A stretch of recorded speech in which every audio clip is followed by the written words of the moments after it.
What happens when a casual late-night interview turns into a heated confrontation that nobody saw coming, and country music's biggest star walks off set in the middle of live television? Tonight we're diving into one of the most shocking moments in late-night TV history. Blake Shelton, known for his laid-back personality and quick wit, found himself in a verbal sparring match with Jimmy Kimmel that escalated so quickly even the studio audience didn't know how to react. The tension was building from the very first question. But what pushed Blake over the edge will surprise you. Make sure to subscribe and drop a comment below, because this story has more twists than you'd expect. The evening started like any other. Taping of Jimmy Kimmel Live. Blake Shelton walked out to his usual warm reception, that familiar Oklahoma charm radiating as he waved to the crowd. He was there to promote his latest album, and everything seemed perfectly normal as he settled into the guest chair. "Blake Shelton, everybody," Jimmy announced with his trademark grin. "Great to have you back on the show." "Always good to be. Here, Jimmy. Thanks for having me." But something felt different in Jimmy's demeanor tonight. There was an edge to his smile, a sharpness in his eyes that seasoned talk show viewers might have recognized as trouble brewing. "So, Blake, I have to ask you about something that's been making waves online," Jimmy began, leaning forward slightly. "There's been some chatter about your recent comments regarding the music industry and how certain artists, let's say, get more opportunities than others." Blake's smile faltered just a fraction. "I'm not sure what you're referring to, Jimmy." "Oh, come on, Blake. The interview where you said some artists today don't have to work as hard because of who they know, not what they know. Ring any bells?" The audience shifted uncomfortably. This wasn't the playful banter they were expecting. "I think you might be taking that out of context," Blake replied, his voice remaining steady but his posture straightening. "I was talking about the importance of paying your dues, working small venues, connecting with real people. That's how country music has always been." Jimmy chuckled, but it wasn't his usual warm laugh. "Right. But some people interpreted that as you throwing shade at younger artists who've had success early in their careers, artists who maybe didn't start in honky-tonk bars in Oklahoma." "Look, Jimmy," Blake said, his Oklahoma drawl becoming more pronounced, "I never mentioned specific artists. I was talking about authenticity in country music. If people want to read into that, that's their business." "But authenticity is subjective, isn't it?" Jimmy pressed. "I mean, who decides what's authentic country music? Is it the guy from Oklahoma? Or could it be someone from, say, Nashville who grew up listening to different influences?" Blake's jaw tightened slightly. "Authenticity isn't about where you're from, Jimmy. It's about being real with your audience. It's about singing songs that mean something, not just following whatever trend is popular on social media." "Interesting," Jimmy nodded, that sharp smile still playing on his lips. "Because I've noticed your recent songs have been pretty, let's call them radio-friendly. Some might say they're following trends, too." The studio audience was dead silent. Now. You could feel the tension crackling through the air like electricity before a storm. "My songs come from real experiences, Jimmy. They always have." Sure. Jimmy waved his hand dismissively. "But let's be honest here, Blake. You're a coach on The Voice, you've got endorsement deals, you're married to Gwen Stefani. You're pretty far from that small-town Oklahoma boy image you like to project, aren't you?" Blake's eyes flashed with something dangerous. "What exactly are you trying to say?" "I'm not trying to say anything, Blake. I'm just wondering if maybe you're being a little hypocritical, criticizing other artists for not being authentic while you're sitting here in a designer shirt that probably costs more than most people. Making a month." The camera caught Blake's hands gripping the armrests of his chair. His voice, when he spoke, was lower and more controlled than before. "Jimmy, I think you've got the wrong idea about me and what I stand for." "Do I?" Jimmy leaned back, clearly enjoying the discomfort he was creating. "Because from where I'm sitting, it looks like you've become exactly what you claim to be against. Another Nashville celebrity who's lost touch with the real world." Blake stood up abruptly, his chair scooting backward. The audience gasped audibly. "Hold on there, Jimmy. You don't know me, and you sure as hell don't know my story." "Easy there, cowboy," Jimmy said with mock concern. "We're just having a conversation here." "No, we're not," Blake shot back, his voice rising. "You brought me on this show under false pretenses. I thought we were going to talk about music, not have you psychoanalyze my life based on some gossip blog nonsense." Jimmy's expression shifted, realizing perhaps that he had pushed too far, but his ego wouldn't let him back down now. "Blake, come on. Sit back down. We're just talking here." "Talking?" Blake laughed bitterly. "Jimmy, this isn't talking. This is you trying to make me look bad for your audience's entertainment. Well, congratulations, you've succeeded." The studio lights seemed brighter now, more harsh, as Blake remained standing beside his chair. Jimmy's band members exchanged nervous glances, and you could see the producers in the wings making frantic hand gestures. "Blake, please, just sit." "Back down," Jimmy said, his voice taking on a slightly pleading tone, though his smirk remained. "Look, if I hit a nerve, maybe that says something." "Hit a nerve?" Blake's voice was incredulous. "Jimmy, you just spent 5 minutes trying to tear down everything I've worked for based on what, some tabloid interpretation of an interview?" "I'm just asking the questions that people are thinking," Jimmy replied, leaning forward in his chair. "Isn't that what journalism is about?" "Journalism?" Blake scoffed. "Is that what we're calling this hit job? Jimmy, you invited me here to talk about my music, my tour, my new album. Instead, you're sitting there trying to paint me as some kind of hypocrite." The audience was completely silent now, some people looking uncomfortable, others leaning forward with the kind of morbid fascination that comes from watching a car crash in real time. "Look, Blake," Jimmy said, his tone becoming more condescending, "I think you're overreacting here. This is late-night television. We poke fun, we ask tough questions. If you can't handle that, maybe you should stick to more friendly venues." Blake's face darkened. "Friendly venues. Jimmy, there's a difference between tough questions and a setup. You're not poking fun. You're trying to humiliate me on national television."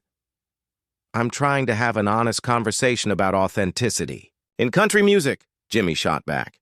"Something you apparently brought up first, by the way." "In a completely different context," Blake fired back, his hands gesturing emphatically. "I was talking about the importance of connecting with your audience, about staying true to your, roots.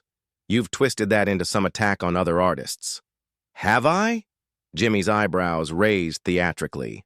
"Because it sure sounded like you were gatekeeping country music, deciding who belongs and who doesn't." "That's not what I said, and you know it." "Then what did you mean, Blake? Enlighten us." Jimmy spread his hands wide, addressing the audience, as much as his guest. "Tell us who gets to be authentic and who doesn't." Blake took a deep breath, clearly trying to control his temper. "Jimmy, authenticity isn't about excluding people. It's about being genuine. It's about writing songs that come from real experiences, not just manufacturing hits in a boardroom." "But isn't that exactly what you do now?" Jimmy pressed. "Don't. You have a team of songwriters? Don't you have marketing people deciding which songs make it onto the radio?" "Of course I do," Blake admitted. "But that doesn't mean the songs don't come from a real place. That doesn't mean I don't believe in every word I sing." "Right. But how is that different from what any other successful artist does?" Jimmy's voice was getting sharper now. "How are you more authentic than, say, a young artist who writes their own songs but happens to go viral on social media?" Blake stared at Jimmy for a long moment. "You really don't get it, do you?" "Apparently not." "Why? Don't you explain it to me?" "It's not about the method, Jimmy. It's about the heart behind it. When I started out, I played every honky-tonk and dive bar between Oklahoma and Nashville. I slept in my truck more nights than I can count. I earned every single fan by looking them in the eye and singing songs that mattered to both of us. And you think artists today don't do that?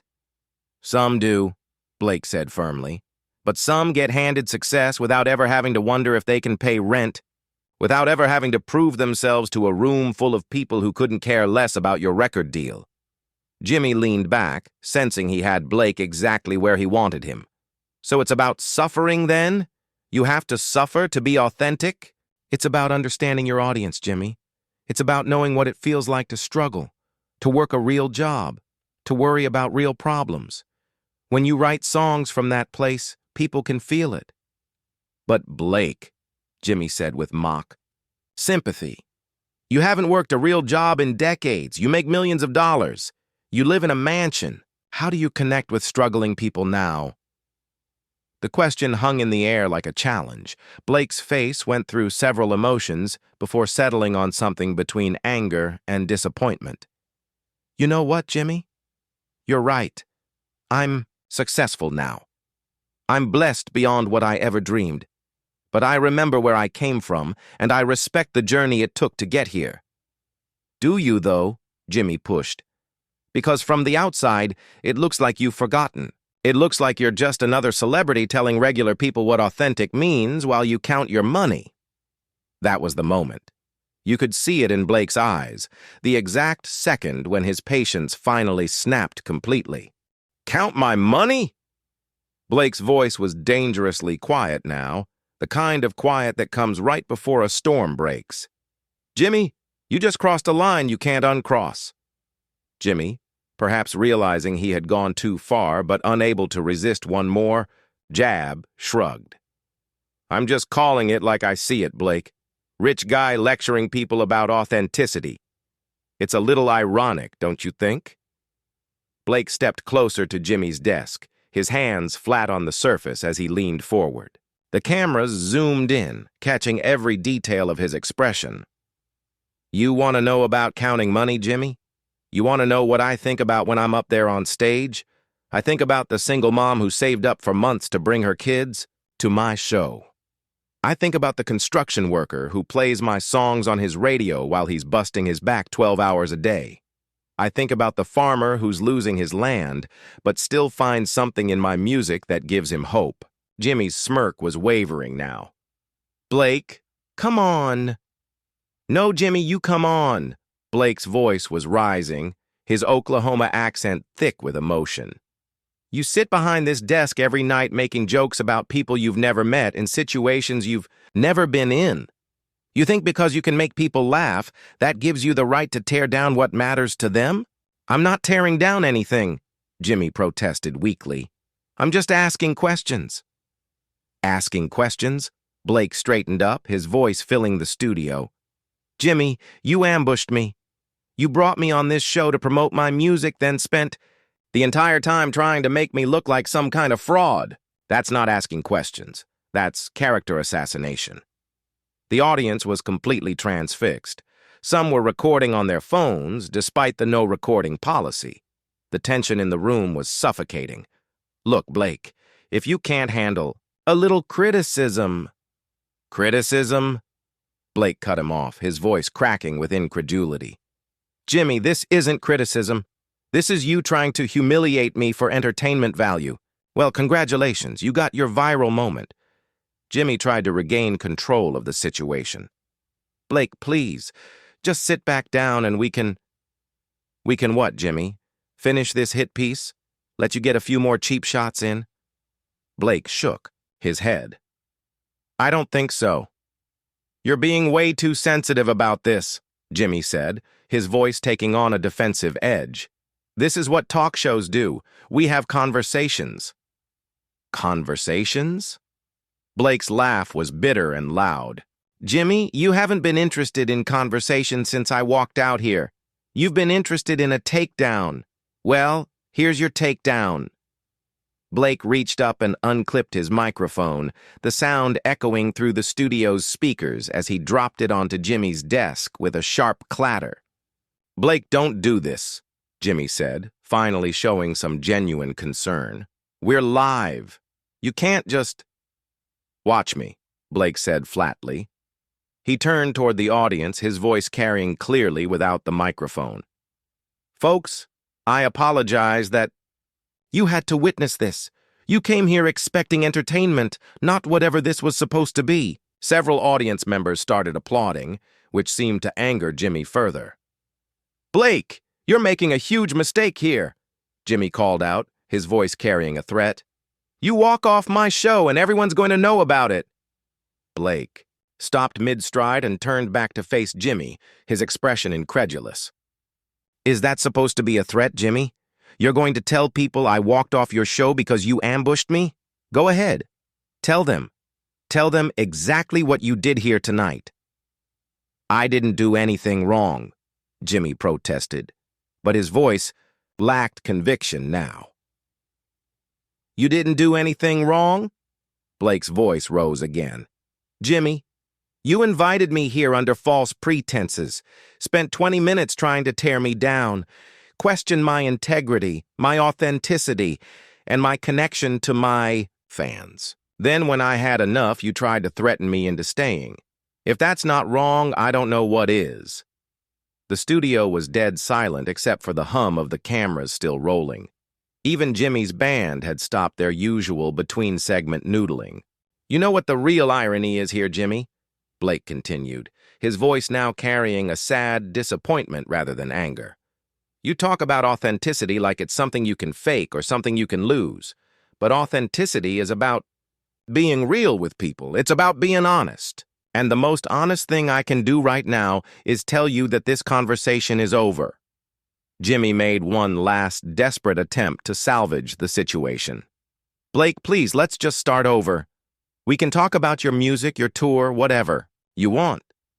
Blake paused at the edge of the stage area, looking back at Jimmy with something that might have been pity. Jimmy, the time for that was 30 minutes ago. You chose a different path tonight.